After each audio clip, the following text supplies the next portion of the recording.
Assalamualaikum warahmatullahi wabarakatuh. Perkenalkan, nama saya Eko Sabaldani. Posisi saya unit controller di PLTU Tanjung Jati B unit 56 Ultra Supercritical 2x1000 MW. Di sini saya sebagai peserta uji SKTTK Hakit tahun 2020.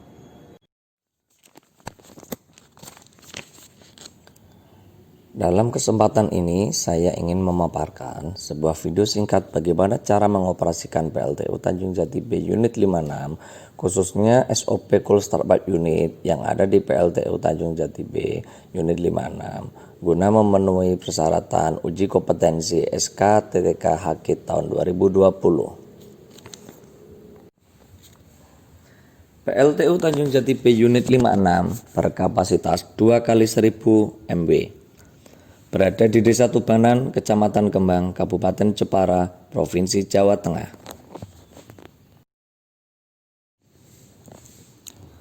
Dalam pengoperasian PLTU Tanjung Jati B Unit 56 ada 4 tahapan. 1. Perencanaan. 2. Persiapan. 3. Pelaksanaan. 4. Pelaporan. 1. Perencanaan. Dalam tahapan perencanaan ini, khususnya untuk instruksi Cold Startup, mempunyai beberapa hal yang harus dilakukan. Seperti 1. Menyiapkan dokumen instruksi startup. 2. Menyiapkan logbook untuk pelaporan kegiatan. 3. Menyiapkan APD yang dibutuhkan, dan lain-lain. Kemudian yang kedua adalah persiapan. Dalam tahap persiapan untuk melakukan startup unit, operator harus memahami kriteria mode startup. Kriteria mode startup ada 4 mode. 1. Mode cold startup. 2. Mode warm startup. 3. Mode hot startup. 4. Mode very hot startup. Dari keempat mode tersebut, yang menjadi acuan adalah first state inner metal temperature. Untuk mode cold startup, jika first state inner metal temperaturnya kurang dari 180 derajat, maka mode tersebut adalah mode cold startup. Kemudian, operator bisa melanjutkan untuk mode cold startup. Yang harus dilakukan adalah sebagai berikut. 1. Memastikan tidak ada PTW atau permit to work berkaitan dengan peralatan-peralatan dalam sistem startup unit. 2. Memastikan APD dan alat kerja sudah terpenuhi. 3. Firefighting system sudah siap. 4. Memastikan semua safety interlock unit bisa berfungsi dengan baik. 5. Power receiving 500 kV GIS sudah energized. Electrical system board 10 kV, 3 kV, 380, EDG system, DC baterai 110 dan 220, UPS system juga sudah energized. Kemudian memastikan CB-CB sudah rack in dan posisinya on. Kemudian lanjut untuk cek alarm di CB-CB tersebut. Semua pastikan di dalam checklist. 6. Memastikan DCS sistem sudah siap. 7. Memastikan selektor mode operasi semua peralatan pada auto atau manual operasi.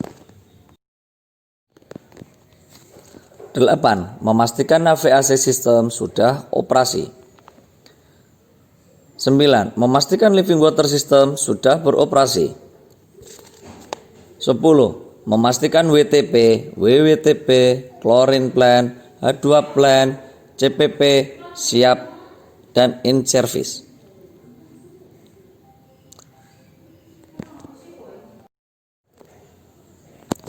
11. Memastikan fuel oil system siap, seperti mengecek fuel oil tank level normal, memastikan main dan auxiliary forwarding oil pump sudah in service. 12. Memastikan boiler dan turbin auxiliary system yang berhubungan dengan peralatan utama sudah in service dan siap untuk beroperasi. 13. Memastikan FGD atau flue gas desulfurization juga ISP sistem siap untuk beroperasi. Yang ke-14, memastikan dan melakukan semua checklist yang ada di CCR dan yang ada di lokal sudah dilakukan.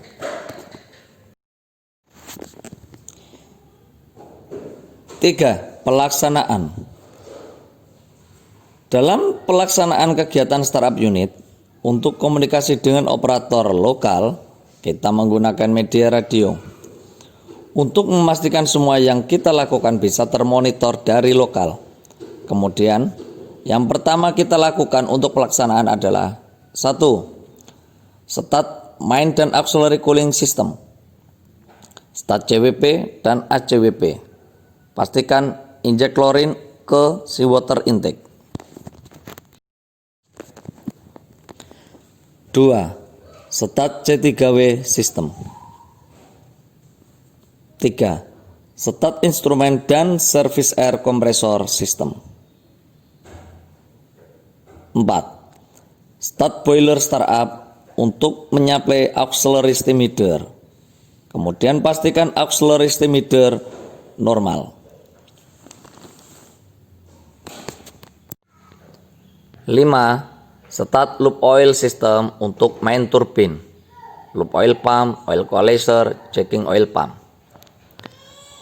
6. Start loop oil system untuk BFPT dan MPFP. 7. Start DEHC system. 8. Start seal oil system. 9. Start stator cooling water system. 10. Gasing-degasing generator atau filling H2 ke generator. 11. Start turning gear main turbin. 12. Filling hot well. 13. Start seal steam system. 14. Start vacuum system untuk mulai vacuum up. 15. Start condensate system. Pada aktivitas ini, operator harus memastikan terjadinya condenser blowout untuk flushing air di kondenser. Kemudian terjadinya LP clean up, yaitu flushing di line LPH sampai ke daerator. 16. Start feedwater system.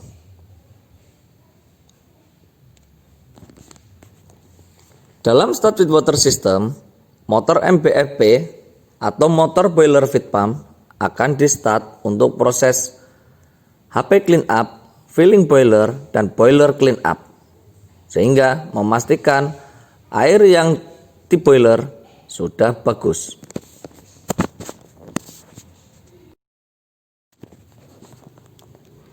17. Start draft system. Pada aktivitas ini kita melakukan start RAPH atau air preheater, ID fan, FD fan. Kemudian set airflow untuk persiapan furnace purging di atas 1058 ton per jam atau 30% total airflow.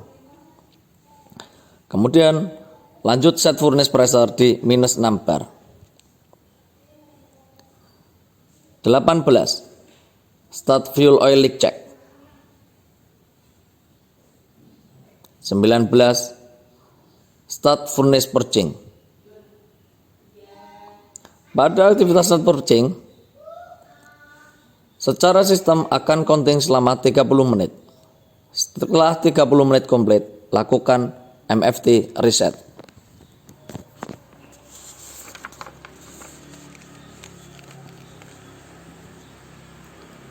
Setelah MFT reset, lanjut ke 20. Start leg off warm up burner C1 dan C2.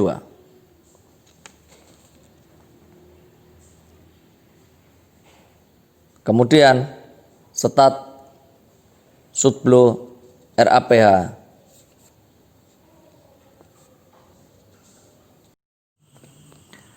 Selanjutnya, kita bisa start warm up burner C5C6, F3F4, F5F6.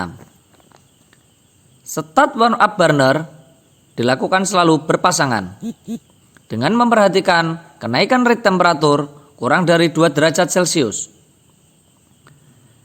Jika kenaikan rate temperatur sudah stay, maka warm up burner bisa di start satu pasang dengan target separator temperatur di 190 derajat Celcius.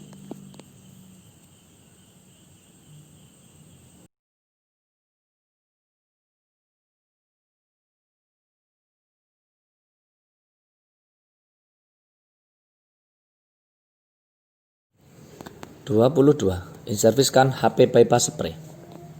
Sambil menunggu kenaikan temperatur separator di 190 derajat Celcius, kita bisa menginserviskan HP bypass spray. 23.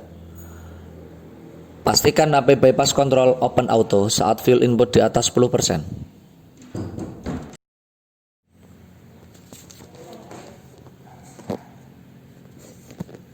Pada saat fuel input sudah lebih dari 10%, maka HP bypass akan mengontrol mainstream secara auto.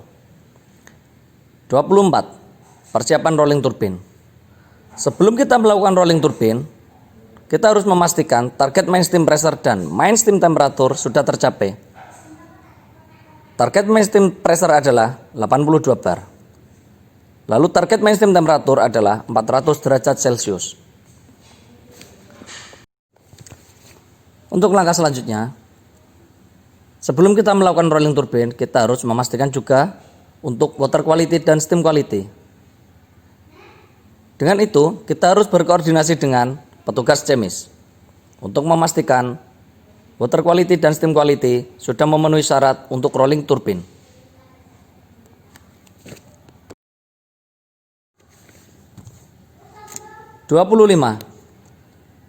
Start warming untuk HP turbin dan CV. Sebelum kita melakukan rolling turbin, kita harus memastikan HP turbin dan CV telah di-warming. Setelah warming komplit, kita bisa lanjut ke turbin reset. 26. Start rolling turbin 400 rpm. Setelah kita melakukan turbin reset, kita bisa lanjut untuk melakukan rolling turbin ke 400 rpm. Ditahan selama 5 menit untuk dilakukan wrap check.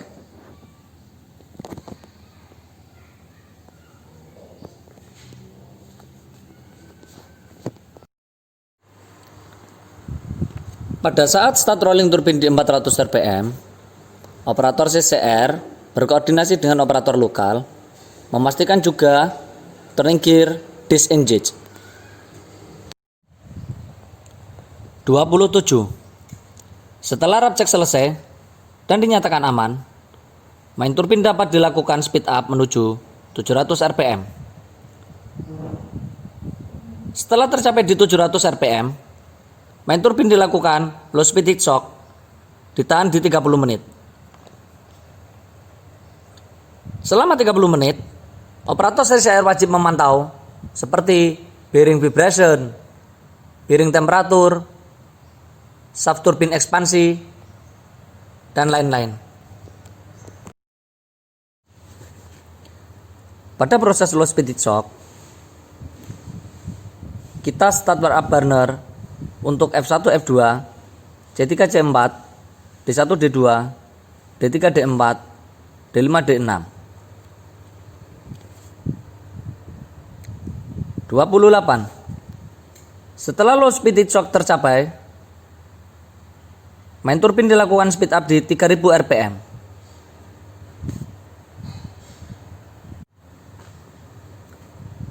Setelah tercapai di 3000 rpm, maka dilakukan high speed heat shock untuk main turbin selama 45 menit. Selama high speed heat shock, operator CCR juga harus memperhatikan bearing vibration, bearing temperatur, shaft expansion, dan lain-lain. Pada speed up di 3000 rpm, perlu dipastikan juga ketika speed turbin di 1050, checking oil pump auto stop. 29. Setelah expedite shock complete, maka dilanjutkan untuk sinkron unit dan GCB close. Setelah GCB close, unit ditahan selama 60 menit di initial load atau load di sekitaran 30 mW atau 3%. Tujuannya adalah memastikan generator di beban awal tidak mengalami masalah. Setelah ditahan 60 menit di initial load, maka startup dinyatakan komplit.